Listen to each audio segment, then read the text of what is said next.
Hi everybody, welcome back to our conferences from the knowledge of oneself. And today we're currently teaching conference number 20 from the phase A cycle of 50 free conferences. I know I have said this before, but if you're new and you are just watching this for the first time, you can also watch our previous videos about the different topics that we cover um, in this set of 50 free conferences, which are also related with astral projection, also about the loss of karma and dharma, what is death, what dies and what does not, also about the dimensions, because we know we're multidimensional beings, and many other topics that are also connected to the liberation of consciousness work. So today we're going to talk about the psychological country, as I said before. This is also a really important topic to talk about, and you will see, you'll start like connecting, like making connections with what I'm saying here in this topic, this conference, with your daily life. That's what is most important of all, that you can see how practical it is, and not just maybe to come here and watch the video and then like never again hear from it anymore. It's just really important to practice and to prove how real it is, if we're also talking about something that it's real. Okay, just waiting for some more people, maybe to log in. It's already we've already waiting for 2 minutes. Let's wait for a few seconds, maybe minutes. Let's see if someone else comes.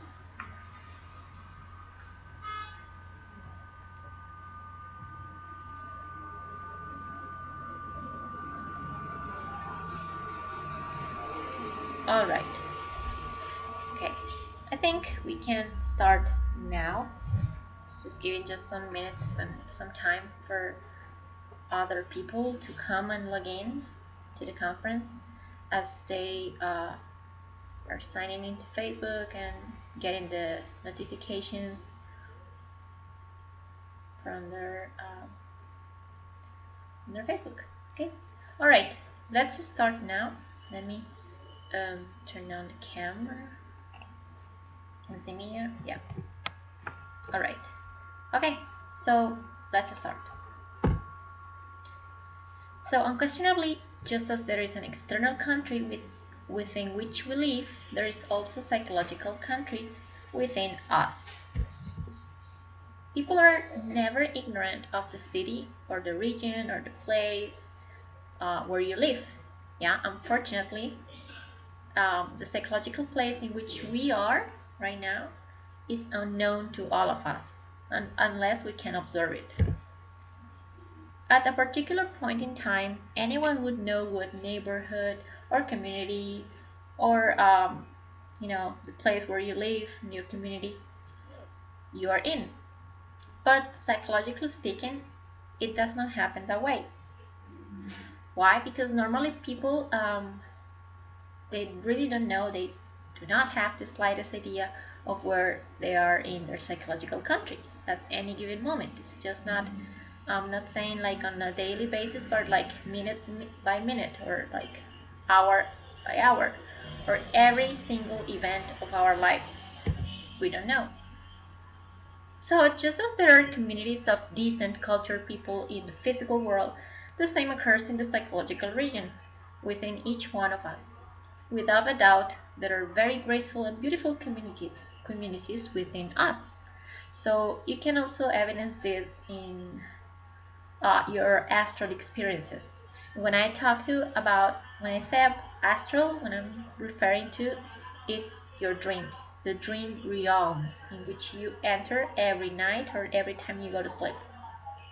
So there you can actually see Those psychological countries are psychological neighborhoods, places where you are usually in your daily lives, and as well as for the correspondence principle from the Hermetic principles. I I see completely like a complete connection, like a real connection there of how our inner worlds are also connected with external ones. Okay. So just as in the physical world we have communities of or neighborhoods with dangerous always full of assailants, the same is true of the psychological regions within us. So we do not only see nice places or beautiful houses or gorgeous fields of flowers in our dreams, yeah, in our inner worlds. We also evidence places that are not so nice, yeah, that they even look dangerous, look dark, they look scary, right? So all of that is within us. If we would change, if we actually start changing our psychology, we will start seeing different also like places or scenes in our dreams. It all depends on the type of person we associate with as well. This is also very important. If we have drunkards as friends, we will head for a pub. That's obvious. And if they are ultimately daredevils, undoubtedly our destiny will be the brothel. Um, so that's why it is also very important to start noticing the people that we're hanging out with in our daily lives, because um, we can see a correspondence also there. If we are surrounded by people like this, like for instance drunkards or people who likes to go to brothels, um, and that's like our common circle of friends, like undoubtedly we're gonna end up going to those places by the influence of those persons surrounding us. If we don't have enough character and personality to say like no, but still within there is a different thing. If you maybe say no in the outside, but maybe inside you want to go, so you can start seeing the correspondence there, because sometimes we tend to wear a mask showing something that maybe we are worried that others might think it's not good, but within we're like wishing to go there, or we would like to go there. Within our psychological country, each one of us has our own companions, our eyes. So when we refer to the eyes, we're referring to the psychological defects or the psychological aggregates. Okay, all of that which is found in our psyche, and that will lead us where they need to, in keeping with their psychological characteristics. So, for example, a woman that might be virtuous and honorable, magnificent wife, or maybe an exemplary conduct, living in a beautiful mansion in this physical world. So that is just looking at the event, like we said in the previous conference 19. So we are looking at the event just in the external like part of it. But if we go inside within that person, maybe she might find herself within a den of prostitution within her psychological country because of her lewd eyes. Okay, so that's what I was saying before. Sometimes we're wearing masks of being good people in front of others, and we pretend to be good, but within our psychological abodes or country, we can see that there are aspects that are hidden, not only for the eyes of the people around us, but also from ourselves, because we don't know, we do not observe them, we do not notice them. So that's what I'm referring to. Those are the eyes that are hidden. For instance, also a man which is honorable, of a splendid citizen, of irreproachable honesty, that person could find himself also in a den of thieves. within his psychological land because of his vile companions. Thieving eyes deeply submerged within the subconsciousness. Right? So, the same here. This man, some people have the perception that he's an honorable man, like someone that can be respected. But maybe within his psychology, his hidden psychology, um, he's living in a land of thieves, surrounded by thieves, because of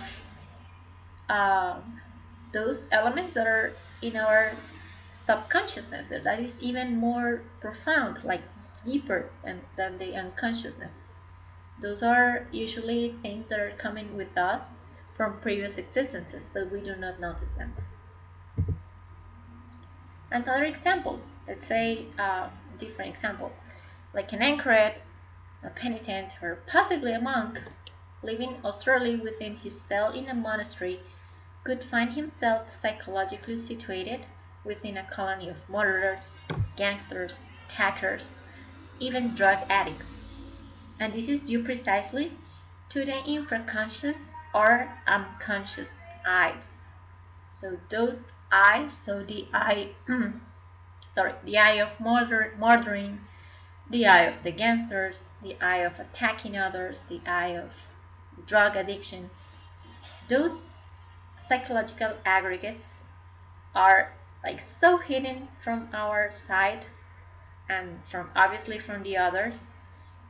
They are like completely profoundly submerged. We do not see them, but they are there. And we can sometimes see evidence and witness that, as I said before, in our dreams. Sometimes we have dreams that we do not understand why we see such situations there, but you will start realizing because it is because of that, because of previous behaviors or concepts, ideas that we used to have in our previous or like past lives, existences, and they're just completely unconscious, subconscious. So there is a reason behind the saying there is much virtue in the wicked and much weakness in the virtuous. Many canonized saints still live within psychological brothels or dens of thievery because they do not know themselves like 100%. They just know the external facet, like the facade of themselves. But as they have not studied their own psychology, they haven't discovered those aggregates in their minds, in their psychology. That which we are affirming so emphatically may shock the sanctimonious, the pious, the learned, ignoramuses, and know-it-alls, but never, ever the true psychologists. So what I'm saying is, I know it's maybe it's a little bit hard to like understand from the beginning, but once you start working on discovering the different psychological aspects in your say in your psyche, you will see it is not hard. It just requires attention, self-observation, and will. Okay, so what I'm saying is, like many people who have been working on this path of liberation, or let's call it like many people do now, like shadow work. This is actually shadow work. Yeah, it's not only about discovering and observing the darkness within you, but also not only embracing that, but also working towards the transformation or the transmutation of your psychology, of your mind. Okay, so this is what we are looking for. Although it may seem incredible in the incense of prayer, transgression is also hidden in the cadences of verse. Misconduct is also concealed, and beneath the sacred dome of the most holy sanctuary, crime drapes itself in the robes of sanctity and sublime word. Okay, so I don't want to be judgmental about religions, but it is hard to say like it's not happening or not real. But we have been witnessing with certain religions in which the priests or the nuns or whoever is practicing this is showing this mask or this facet of being like super good, of being almost like a saint, of being fair, respectful. But then within that person, and maybe the person can observe those uh, hidden or occult parts of his psychology, but they didn't deny them. They just tend to hide them within and ignore them, and maybe they say like, I try not to hear those voices within, just like ignoring them, right? But um, that repression of thoughts and energy is not good, because at some point it will have to explode, and the time when it explodes, it creates a negative event that usually happens. It makes something that we call a recurrence, that it's a repeated unconscious action. So for instance, we see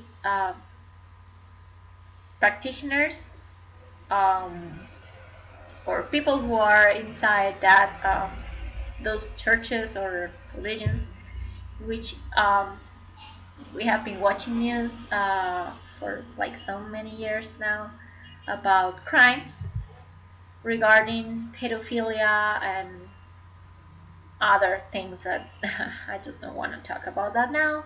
We will cover that later. But yeah, in fact, that happens because all of us have this shadow part of ourselves.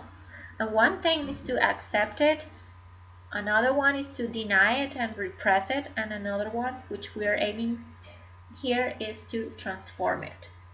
Okay? Within the profound depths of the most venerable saints live eyes of brothels, theft, homicide, etc.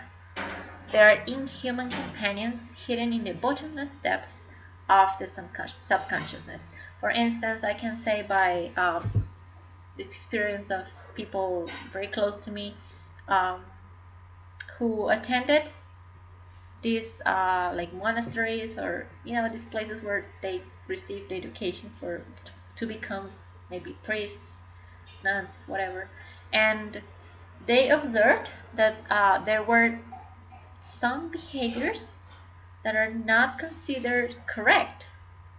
Um, yeah, even like very, very hard stuff related to sexual behaviors in those places.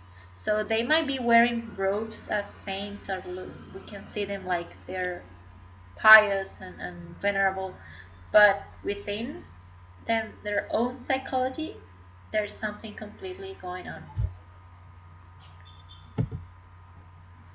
Many have suffered for this reason. Many saints throughout history let us remember, for example, the temptations of Saint Anthony and all the abominations against which our brother Francis of Assisi had to fight. So those two are examples of they're said to be saints who attained self-realization. Yeah, so they attained the liberation of the consciousness. Nevertheless, not everything was revealed by those saints, and the majority of anchorites kept quiet in this regard. Some of their teachings are or have been spread throughout, the world, but as every person that has attained liberation or enlightenment or whatever way we call it, they also have teachings that are hidden, esoteric teachings, but they mostly leave the exoteric teachings to common people, to everyone. But those esoteric teachings in which they can relate the process they themselves have to go through for attaining liberation, those are usually kept secret and are only given to the ones that are ready for them. So we just know like the ropes of the story, like the external part of the story, but not what happened, what actually happened internally. It astonishes one to think that some of the most penitent and holy anchorites live in psychological communities of prostitution and thievery because they are repressing these thoughts and or this desire so much. At some point, maybe they will not be able to control them and they will explode and they will have to just do what the defect, the psychological defect, is asking them to do, right? But it's just for you to reflect on this, yeah, because they might show themselves like they're Puritans and they are like they have a pure heart, a pure mind, but internally we might see very different things going on. Still, they are saints, and if they have not yet discovered these frightening things within their psyches, they, when they do, they will quickly use silices upon their flesh, fast, and quite possibly will flail themselves. Um, yeah, we know these practices, and they have been used throughout the centuries, not only in the past, still now. They will pray to their divine mother Kundalini to eliminate from their psyches these evil companions found in the dark caverns of their own psychological country. Much has been said by the different religions about life after death and the great beyond. We know this, like all the traditions have been trying to explain a lot about what is going on beyond death. No, what is beyond that? If there is life after death, or all these questions that people usually have. Um, Wretched people, they should not rack their brains anymore about what lies on the other side beyond the grave. Because, without question, after death, each of us continues living in our usual psychological community. You'll see. So, for instance, let's look at this example and to try to understand what I'm trying to say here. Okay? So, the robber, the person who was a robber in this lifetime, will continue in the den of thieves. The lustful in the brothel will continue like a phantom of ill omen. Irritable, furious people will continue living in the dangerous alleyways of vice and anger, where daggers gleam and gunshots ring out. So, even though they died, or if we die, we might say, oh, well, my physical body died, my personality maybe will be the same in the next existence. But the answer is no. What usually dies, what always dies, is the physical body and the personality. That always disappears. Let's put it clear. What remains is not only the soul. Yeah. So if we consider the soul as energy, and the psyche or our mind is also energy, so we said that all the thoughts that we created, all the ideas, the concepts, the emotions, yeah, everything that we recreated or that we, let's say, they did it again, or we behaved in the same way like before, all of those parts of psychology, which are also energy because they are mental energy, emotional energy, they do not disappear. Remember the principle of energy that says that energy cannot be destroyed, it is just transformed. It can be transformed. So they transformed. What is the transformation? They just transform themselves, the weight of their molecules, of their atoms changes when they receive, or when the soul receives a new body. So maybe someone died, so the body obviously disappears. The vital principle of the body also disappears, and also the personality. So that person might be or was, let's say, was like a shy person, like introvert, not really like talkative. But then the next time that he comes back to earth, to the samsara wheel, because we are turning around the samsara wheel all the time, that person might get a different personality. So this time this person will be talkative, outspoken, will be extrovert, and will be it will be easy for that person to express feelings, ideas, whatever. Okay, but so the personality changed, the body is different, and what happened with the soul, the mind, that energy created before, it is then transformed in this new existence, but it's not destroyed.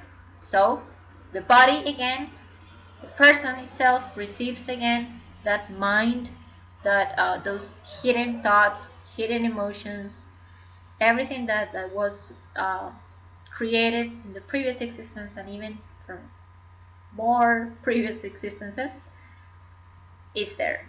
It comes back again to us.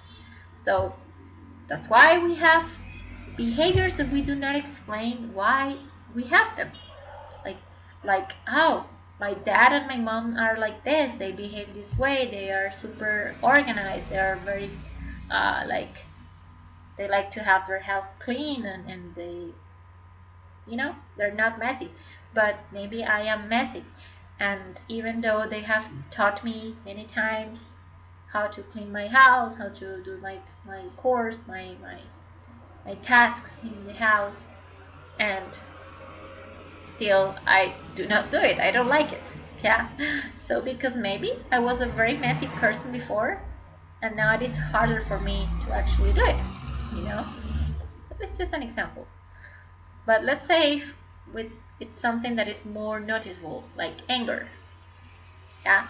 So if I was like an angry person in my previous life, and now in this one, I kind of have like a shy personality, but still I feel the anger within. I feel it. I have it there. It is still there. The same feeling that I used to feel in my previous life. But maybe it becomes bigger because defects or psychological aggregates that we have developed before, they tend to evolve. So that means they become bigger. So they steal more consciousness. They steal more sparks or particles of our consciousness. And that's why, for instance, the Hindus explained with the Yuga system why the degeneration of the race is now like even worse. It is all connected. You can start seeing that with the with the Hermetic principles, the 7 Hermetic principles, as well as with teachings, as well as with your experience, with meditation, with practice. You will start seeing and understanding this. Okay, it's very important. But the essence, which is the opposite to what we have been talking about, in itself is very beautiful. It's pure. It came from the above, from the stars. But lamentably, it is smothered deep within all these eyes we carry inside. And as time passes by, as we think we are evolving, but actually it's not like that. Yeah.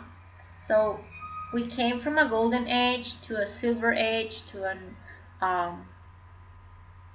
uh, well, uh, if I can mention the names, it will be easier for me. But so we were in the Satya Yuga, we were in the Tetra Yuga, the Dwapara Yuga, and now we're in the Kali Yuga. So in the Kali Yuga, which is the Iron Age, in which we're now,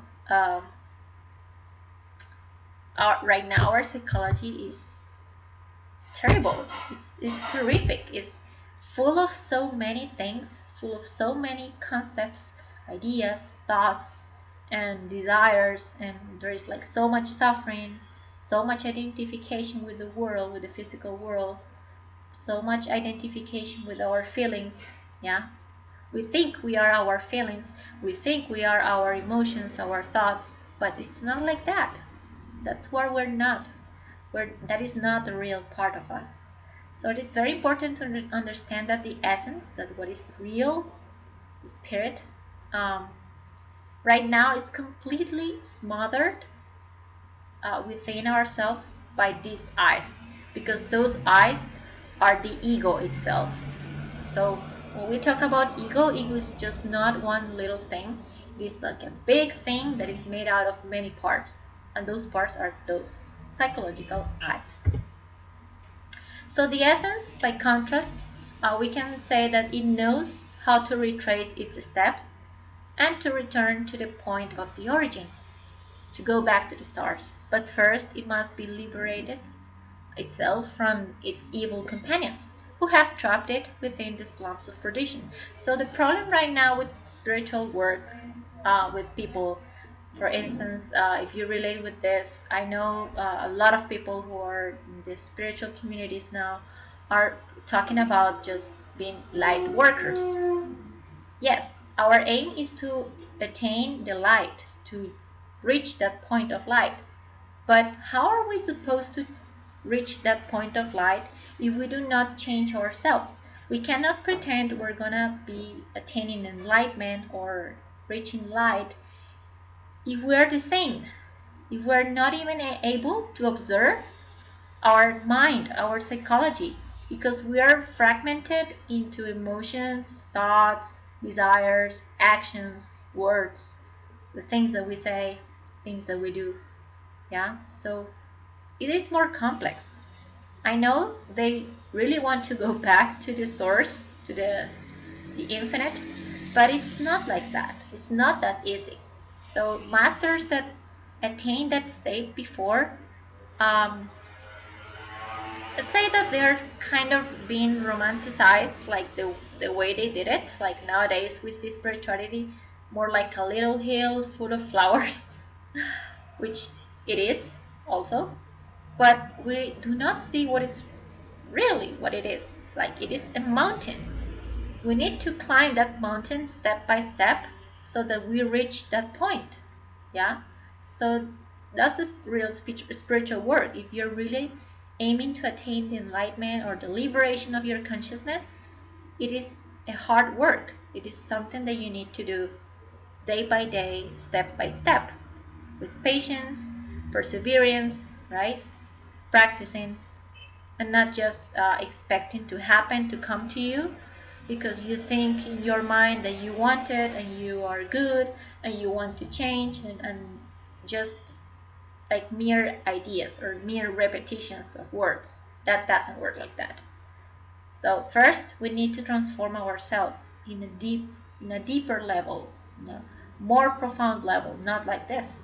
Okay, so that's what shadow work is about, right?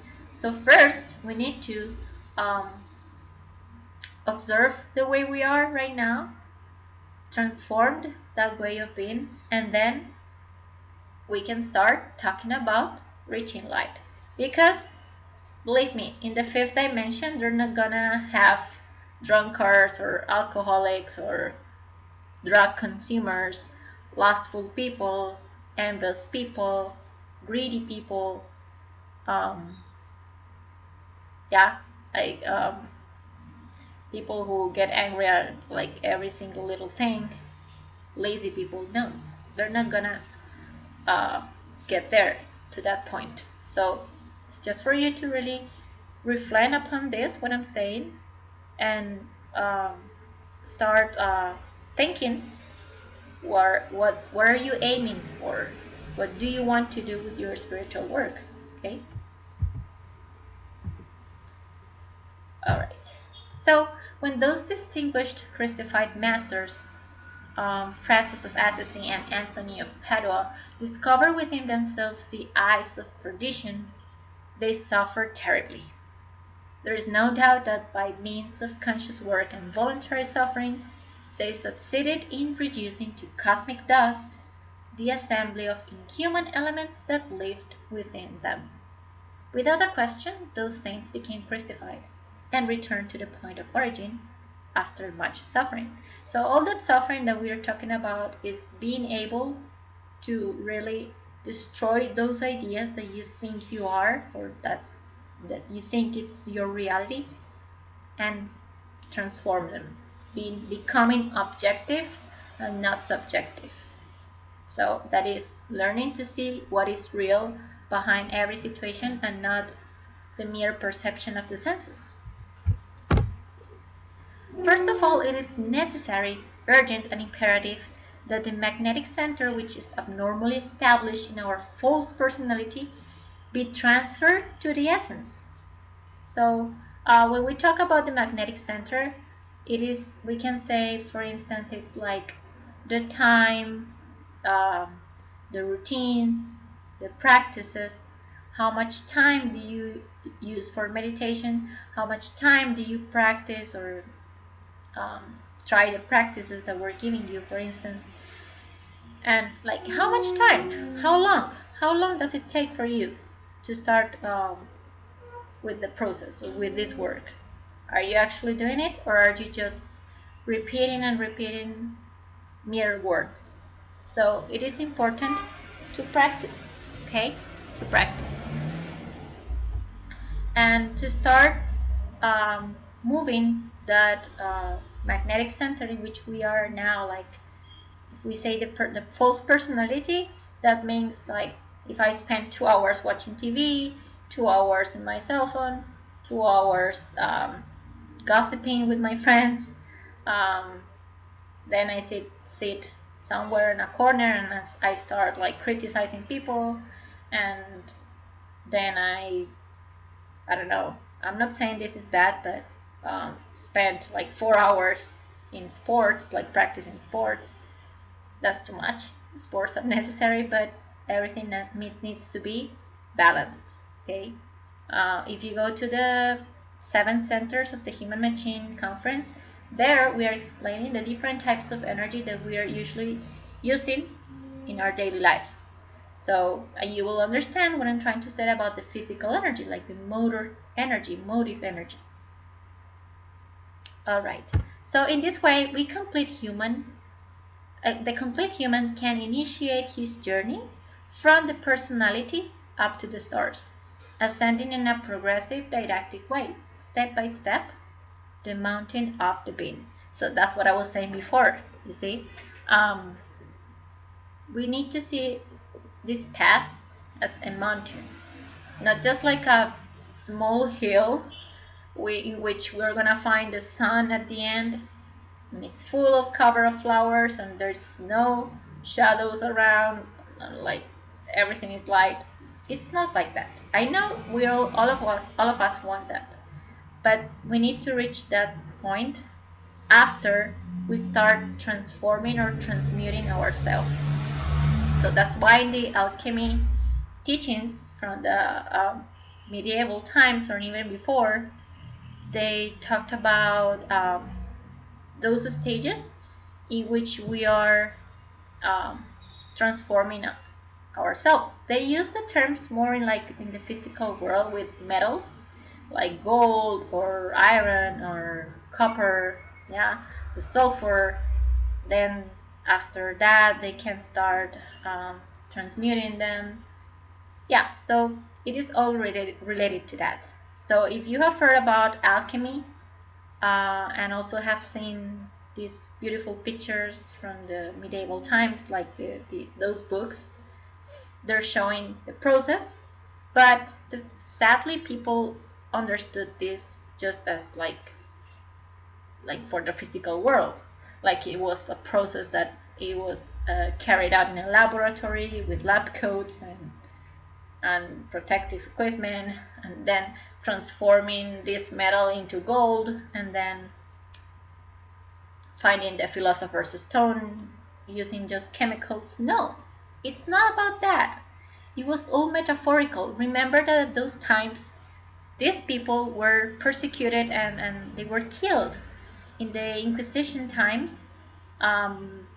many people who were practicing spiritual, like ancient spiritual practices, and then we had the Catholic Church like persecuting them and setting fire on them and those very awful procedures that we've seen in history, um, documentaries or books about those times.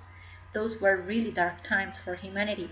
And those masters and initiates and practitioners, they had to find a way to show their knowledge so that it was possible for them to publish that book or like spread it without being persecuted.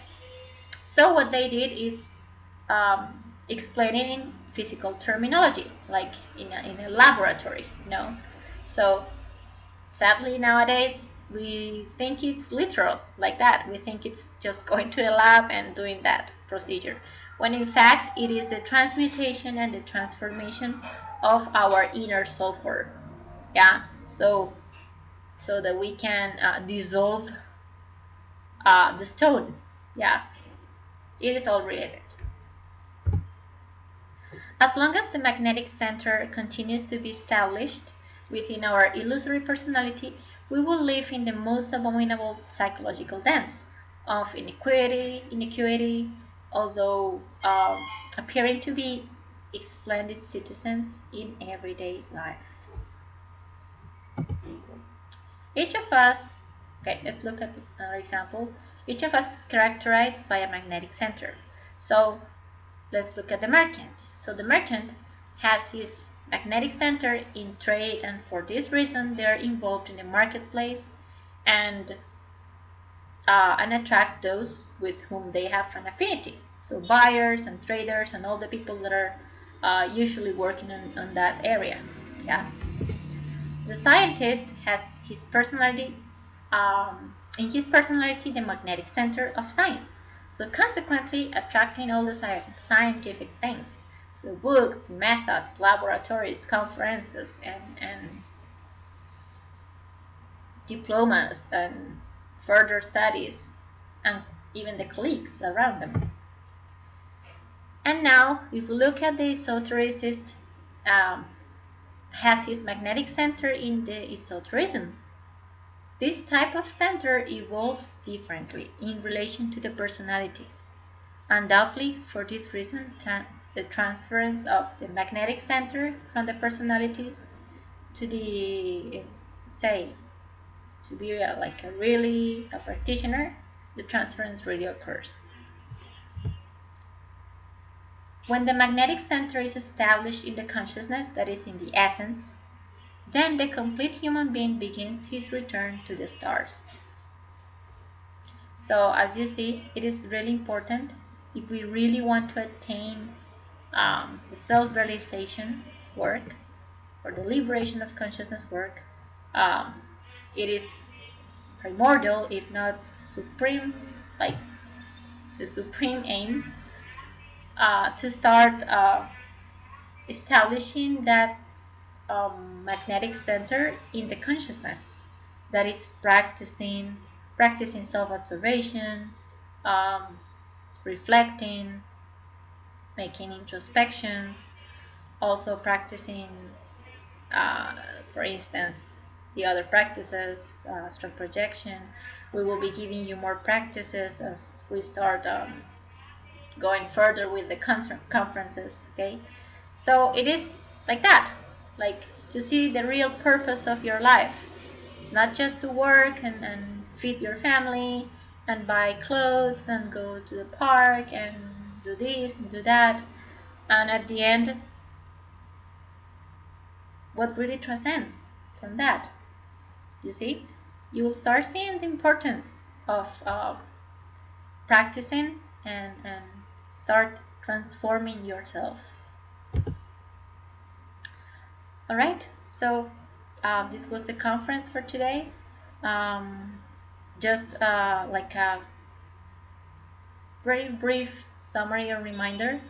So in the psychological country, all of us live in different psychological countries. Yeah? Depending on our activities, our ideas, thoughts, desires. Yeah? Sometimes we might show ourselves or show a mask in front of others, of being a certain type of person, because that is the accepted canon of behavior, let's say. But inside, we have desires and thoughts coming and popping up, but we do not notice them because we do not know how to self-observe ourselves. Like, it sounds um, a bit silly, but yeah, it is important to start self-observing. Self-observation is the key for most of the, if not all, the psychological work in the practices. And as you see, you will start having different astral experiences. You will start seeing completely different perceptions of the world. And you will see also how the correspondence is there. You will see how the principle of correspondence can be found from outside to the inside. Yeah, it's just a matter of practice. It takes time, but it is better to start with it and not just to postpone it or procrastinate it. It's better to start. Okay? So, and last, this quote: there is a reason behind the saying, there is much virtue in the wicked and much weakness in the virtuous. So, a virtuous person, maybe a person that is known for being virtuous in front of others, might have terrible things going on in their psychology, but that person doesn't know him or herself. So he will inevitably live in those internal states all the time, and even will evidence them or witness them in their dreams. And sometimes the person that maybe is not that virtuous, um, or let's say like a little bit like weak, um, that person, if decides to change, to transform, that person will see a lot of virtue and a lot of wisdom inside all those psychological or negative aspects of himself or herself. Okay, so this was the conference for today. Don't forget to also follow us.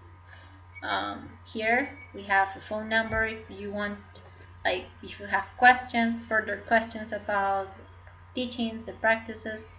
We also have our Facebook fan page profile, so you find all the conferences there.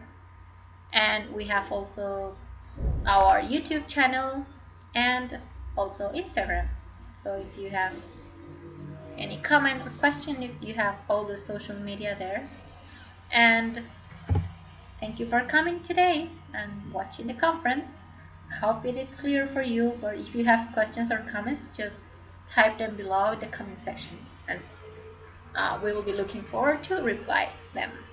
And the videos can be found, all the videos or the conferences are in the videos section in Facebook, in our Facebook profile, our fan page, as well as we are starting to upload also in our YouTube channel. Okay, so thank you for coming, and don't forget, next week we're going to talk about concentration and relaxation, which is really, really important for all the spiritual work. Okay, so thank you and see you next week. Bye.